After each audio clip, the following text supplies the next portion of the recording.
Hello and welcome to another NGen Math 8 lesson by eMath Instruction.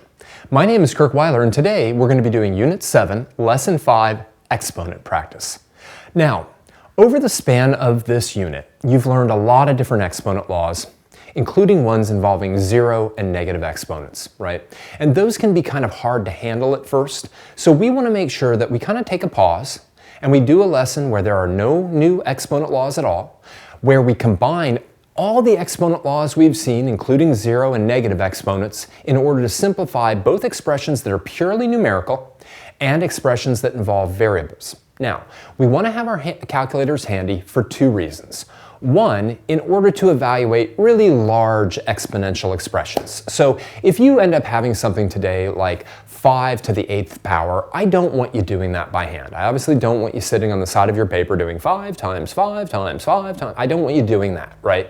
Okay, I want you to try to do as many exponents, numerical exponents as you can in your head, especially if the exponent power is like a 2, a 3, or a 4. And let's say that the base is reasonably small, let's say something like 1 to 10, okay? Those you definitely want to get practice on, okay? You also want your calculator so that we can verify some of our answers, right? So that we can kind of get a sense for these, weird exponents like negative and zero exponents. All right, but let's launch right into it. Nothing really new today. Now, exponent rules or properties can be confusing, especially when it comes to the negative and zero exponents. Practice is essential to fully understand and feel comfortable with these rules. So let's jump right into exercise number 1 and take a look. Consider the expression 2 to the negative 4th times 2 to the 2nd. Letter A, multiply these two quantities by first evaluating 2 to the negative 4 and 2 to the 2nd. All right, so in other words, both 2 to the minus 4 and 2 to the positive 2, right? Both of those two are numbers themselves. So I'd like you to evaluate both of them using rules that we've seen and then find their product, okay? Pause the video now and go ahead and do that.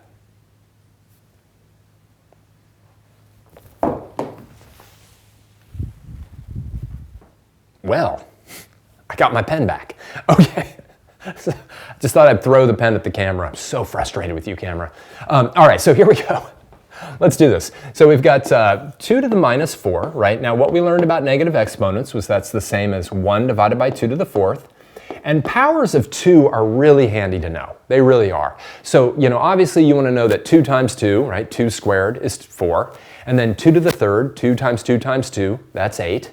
And then 2 to the 4th, 2 times 2 times 2 times 2, is 16. So 2 to the minus 4 is 1/16. See, I don't need my calculator for that. Had it been, 13 to the 4th, yeah, sure, use your calculator. All right, now the easier one, of course, is 2 to the 2nd. Well, that's just equal to 4, right? So now if I multiply these two numbers together, 1/16 times 4 over 1, I get 4/16, which would reduce to 1/4. All right, so 2 to the negative 4 times 2 to the 2nd, I just evaluate both of those two things, right? And then I find their product and I get 1/4. But let's take a look at letter B. Multiply these two quantities by first combining the two exponents using the appropriate property. All right, so let's do this one together, because this is going to be the whole point of what we do today. One can definitely evaluate this product by doing what we just did.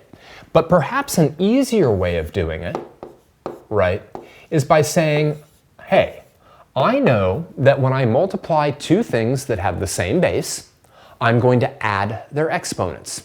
Now that rule holds no matter what the exponents look like, whether they're negative, positive, zero, it doesn't matter. Okay, so in this case, this would be 2 to the minus 4 plus 2. Anytime we multiply two things that have the same base, the base being the number 2 in this case, then we add the two exponents. Now, negative 4 plus 2, right, that's easy enough, is negative 2. All right, just like that. And now I can use my exponent rule that says anything raised to a negative exponent I can rewrite as 1 divided by the same base raised to the positive exponent, and 2 to the 2nd is 4, so that's 1/4. All right. which is good, because if this gave us a different answer than this approach, one of them would have to be wrong, or something would have to be flawed in our thinking. Now, what's the point here? The point is that oftentimes it's easier to use an exponent rule like adding the two exponents or subtracting the two exponents or multiplying the two exponents, whichever one is applicable, right? Before we start to actually evaluate what those powers are equal to. So let's play around with that a little bit more. All right, as I said, it's often easier to combine two exponents using an exponent property before we do any other manipulation or evaluation of an expression. So let's do that a lot, apparently, in exercise number 2. For each expression below, write with a single base by combining the exponents. Then evaluate the expression showing your steps. Use your calculator when necessary. All right, so what I'd like to do is do letter A and letter D with you, and then have you do the other 4 by yourself. Specifically, all right, just wanted to make sure that there were only 4 more. Specifically because there's 2 different cases. One where we're multiplying things that have the same base, and the other one where we're dividing things that have the same base. So let's do letter A together.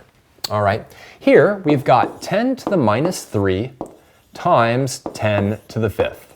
Now this is that exponent property that says I'm going to add the exponents when I multiply 2 quantities with the same base. Negative 3 plus 5 is positive 2, and now 10 to the 2nd, that's easy, is 100, right? And that's going to be a lot easier than first doing 10 to the negative 3rd is 1 over 10 to the 3rd, right? And then 10 to the 3rd is 1,000, and then 10 to the 5th, that's like 10,000. Oh, sorry, that's 100,000, right? And then I'd have to multiply those 2 numbers together. Much, much easier to just add the 2 exponents, right? And then evaluate after that. Now let's look at one like letter D. All right, in letter D, we have 6 to the 2nd divided by 6 to the 5th. In that case, the exponent property that says subtract the exponents kicks in. Now remember, this is very critical. When you're doing a division problem where the 2 things you're dividing have the same base, it must be the power of the numerator minus the power of the denominator, always. Never just say, well, look, I know 5 minus 2 is 3, so this is 6 to the 3rd. Okay, it doesn't work that way. This is 6 raised to the 2 minus 5. And that's important, right? Because that's not 6 to the 3rd, it's 6 to the minus 3. That's going to be 1 over 6 to the 3rd. And you might not know what 6 to the 3rd is, right? 6 squared, that should be easy, that's 36. But, of course, 36 times 6 is a little bit harder to work out. So maybe for this one, you pull your calculator out and you say, all right, well, 6 to the 3rd is equal to 216. So this is all 1 divided by 216. All right, but that is the only time I would use my calculator on that. Because that really isn't about exponent rules or properties or negative exponents or anything. That's just, let me save myself a little bit of time and have somebody else figure out what 6 times 6 times 6 is. Okay, so now what I'd like you to do is I'd like you to pause the video and I'd like you to work through each one of these very carefully, okay? And then we will go through them together. Pause the video now.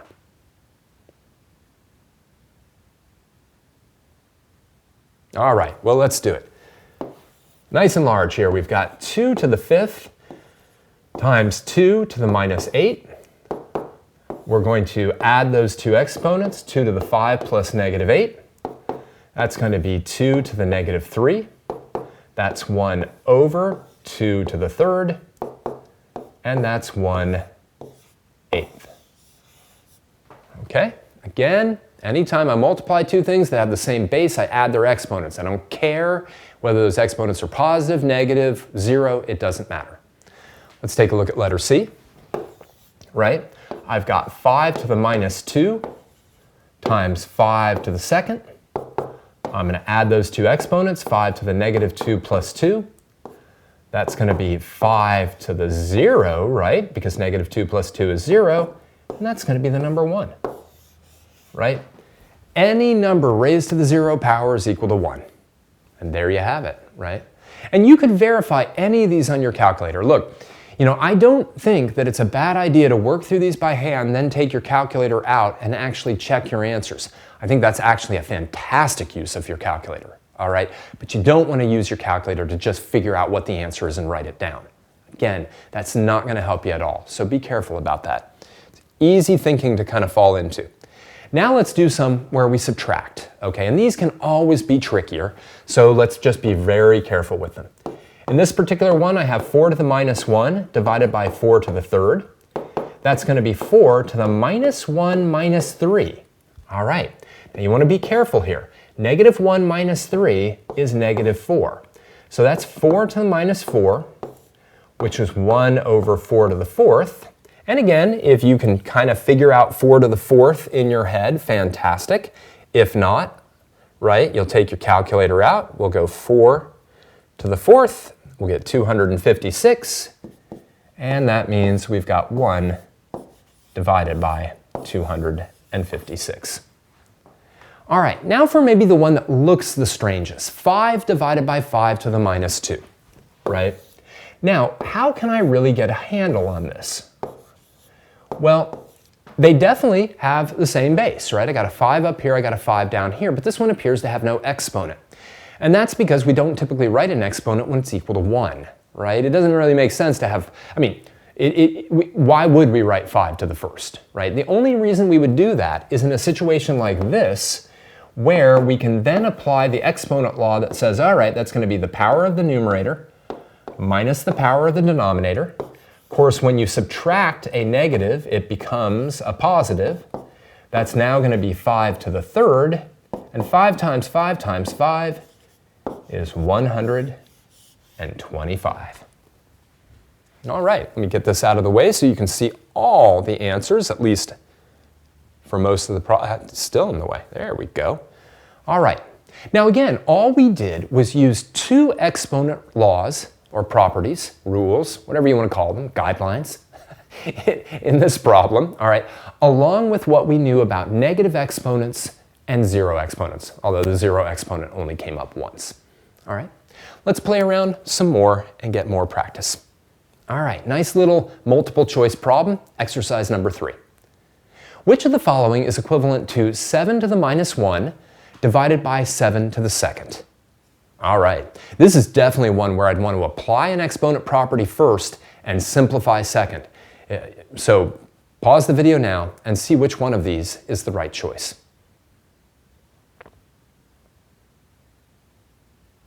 All right, well, our exponent property here is going to be the one where we subtract the exponents, right? Because we have division going on. So I've got 7 to the minus 1 divided by 7 to the second. That's going to be 7 to the minus 1 minus 2. And that's going to be 7 to the minus 3. That's 1 over 7 to the third. And now I can take my calculator out. 7 to the third is 343. So that's 1 divided by 343. Choice 1. Bubble it in, put it in the blank, circle it, whatever you got to do, right? All right, so a nice kind of simplistic multiple choice problem, but one that kind of puts you through 2 different pieces, right? One of them being the subtraction property for exponents and the other one being, right, negative exponents themselves. Okay, let's keep going. Let's see what else we can do. Let's take a look at exercise number 4. Consider the expression 2 to the minus 1 raised to the third. Letter A. Evaluate this expression by first rewriting 2 to the minus 1 in fraction form and then cube the result. All right, fantastic. In other words, we're kind of going back to exercise number 1 right now, and we're going to first do this without really kind of invoking a lot of exponent properties other than the fact that we got to figure out what 2 to the minus 1 is. So first, figure out what 2 to the minus 1 is, and then cube whatever that number is equal to. See what you get in letter A.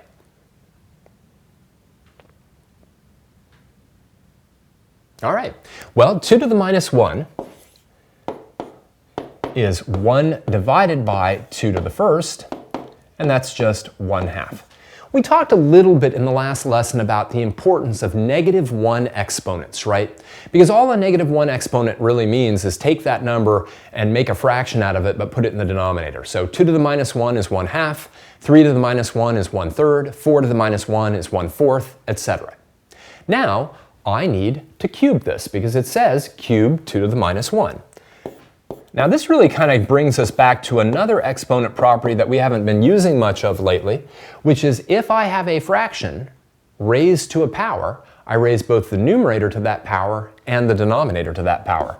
So I get 1 cubed divided by 2 cubed, and 1 raised to any power. 1 raised to any power is 1, right? It doesn't matter how many times you multiply 1 by itself, you just get the number 1. And 2 cubed is 8. So after all is said and done, right, this expression should be equal to 1/8. Now let's take a look at a different way to do it in letter B. Evaluate this expression by first combining the exponents using the appropriate property. So what property is appropriate here? Well, we had a property a few lessons ago that said if I had something raised to a power, then raised to another power, I multiply those two powers together. And again, when we did this property originally, all of our powers were just positive whole numbers, you know? So we had things like x to the 3rd raised to the 5th, and we got x to the 15th. Or we had 5 to the 7th raised to the 2nd, so we had 5 to the 14th, okay? But that rule always works. All exponent rules are consistent no matter what the exponents look like. So let's work through B together. In other words, if I've got something that says like 2 to the minus 1 raised to the 3rd, I can think of that as 2 to the minus 1 times 3. I'm not adding the exponents now, I'm multiplying them. And of course, negative 1 times positive 3 is negative 3. And 2 to the negative 3 is 1 over 2 to the 3rd, and that is 1/8. So yet again, you know, it's kind of like up to you to think about which one of these is the easier approach. But what we want to now get practice on in the next exercise is using this particular property along with other ones that we know to simplify expressions. So let's get into that. Exercise number 5. For each expression below, write with a single base by combining the exponents. Then evaluate the expression, show your steps, use your calculator when necessary. Again, let me just take a look. Yep. All right, now basically all of these have the same structure, which is that we have a base raised to an exponent, and then we've raised it to another exponent. Every one of these is like that. So every one of them is going to use the exponent law that we just looked at, specifically the one that says, when I have a base raised to an exponent raised to another exponent, I multiply the two exponents. Let's do letter A together, and then we'll have you work on the rest of them on your own. All right, so for letter A, right, we've got 3 to the minus 1 to the 2, right? That tells us we should have 3 to the minus 1 times 2, which is 3 to the negative 2, and that's 1 over 3 squared, and that is 1/9. All right? So simple enough. I take these two exponents, I multiply them together, I get a result, and now I just figure out what that base raised to that exponent is. Let's do one maybe more together where the power isn't -1 there. So we had that same scenario in the last one. Let's look at one that's a little bit different. Let's take a look at letter B, where we have another -1 power. This is hilarious. Okay, anyway, but for letter B, right, we've got 5 to the minus 2 raised to the minus 1, which is going to be 5 to the negative 2 times -1. Negative 2 times -1 is positive 2. Remember, a negative times a negative is a positive, and 5 squared is 25. Right? But same idea. Multiply the two exponents. Do not add them. We only add exponents when we're multiplying two things that have the same base together, and then we add the exponents. All right. Why don't you attempt the rest of these, right? Remember, in each case, you're going to start by multiplying those exponents, and then you'll evaluate the result. Pause the video now.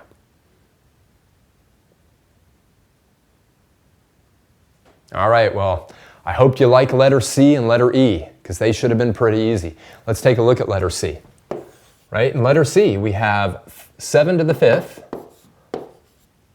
raised to the 0, which is going to be 7 to the 5 times 0, which is going to be 7 to the 0, which is equal to the number 1. We're going to see the same scenario work out in E, but first let's do D. Right, for letter D, we've got 4 to the minus 3 raised to the second. That's going to be 4 to the minus 3 times 2.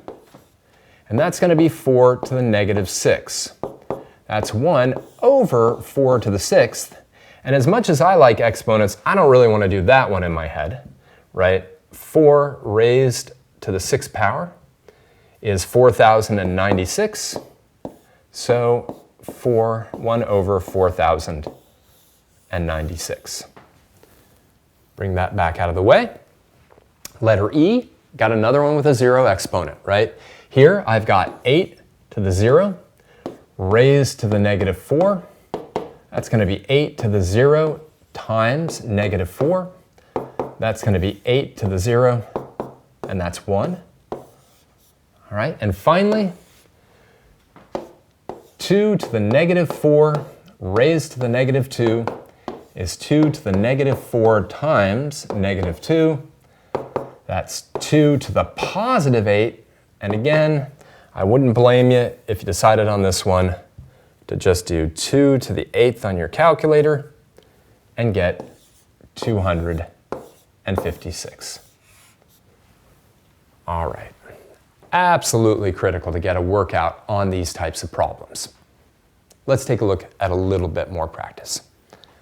Okay, now sometimes we have to use multiple rules in order to manipulate an exponential expression.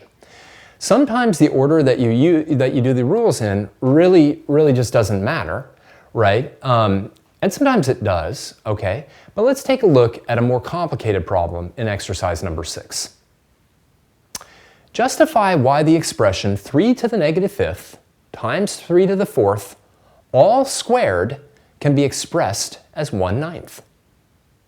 All right, well, play around with different exponent properties and see if you can understand, without using your calculator, why this complicated expression must be equal to 1/9.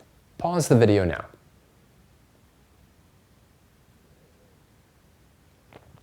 Well, if you just kind of went with order of operations, right? Order of operations would say, do what's in parentheses first. So let me write down the problem initially, right?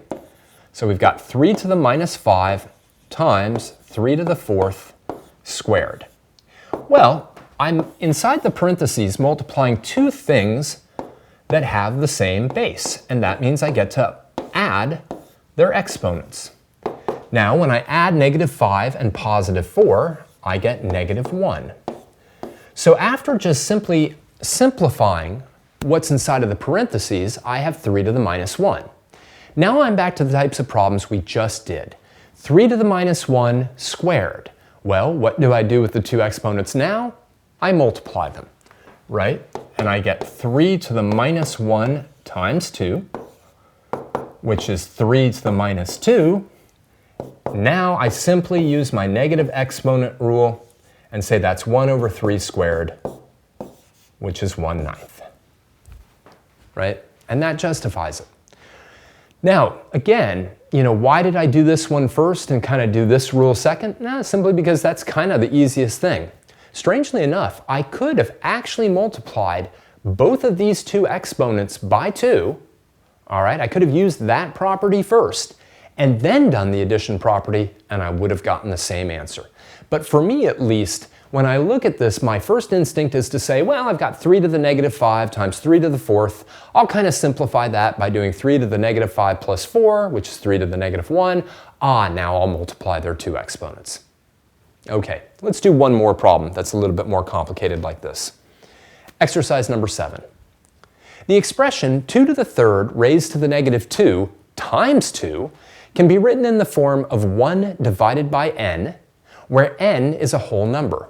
Determine the value of n. Justify.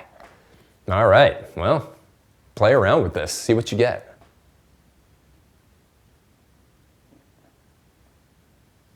All right, let's do it. Well, for the time being, I'm going to attack just this portion. So I've got this 2 to the 3rd, right, raised to the negative 2 times 2.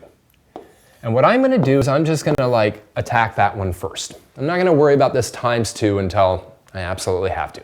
So first things first with this, I can rewrite that as 2 to the negative 6, right?